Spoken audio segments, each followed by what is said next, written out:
নমস্কার, আমার নাম বাপি ঘোষ। আমি একজন ত্রিমূর্তি কোম্পানির প্রতিনিধি। আজ আমরা মালদা জেলার অন্তর্গত গাজল থানায় চক সুন্দর গ্রামে এসেছি। এই দাদার দেবরাজ লাগিয়েছেন তার প্লটে। আজকে আমরা দাদার কাছ থেকে শুনে নেব যে এই দেবরাজটা লাগিয়ে দাদার কি কি লাভ পেয়েছে এবং কি ও রয়েছে। দাদা, আপনি যে ভুট্টাটা লাগিয়েছেন, এটা কি ভুট্টা আপনি লাগিয়েছেন?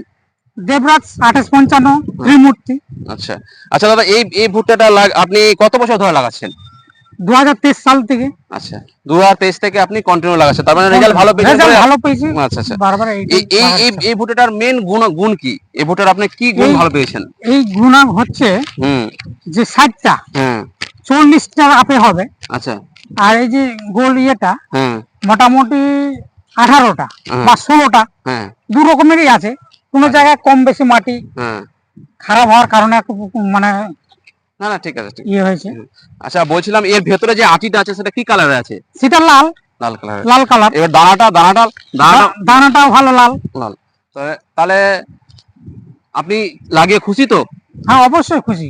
কৃষক আরো খুশি হয়ে যদি আমরা তো পরবর্তীতে। আপনি খুশি? আপনাকে আমরা কোম্পানির তরফ থেকে অনুরোধ করছি, আপনি একটু চাষিদের বলুন যেন সবাই লাগায় ভুট্টাটা। অবশ্যই হ্যাঁ অনেকে লাগিয়েছে চকসুন্দর গ্রামের, আচ্ছা অনেকে লাগিয়েছে। আমি বলতো না, আরো 10টা ফার্মার লাগিয়েছে, ভালো রেজাল্ট পেয়েছে। যারা লাগিয়েছে সান বা এগুলা এর তুলনায় নাই। আচ্ছা, ধন্যবাদ দাদা, ধন্যবাদ।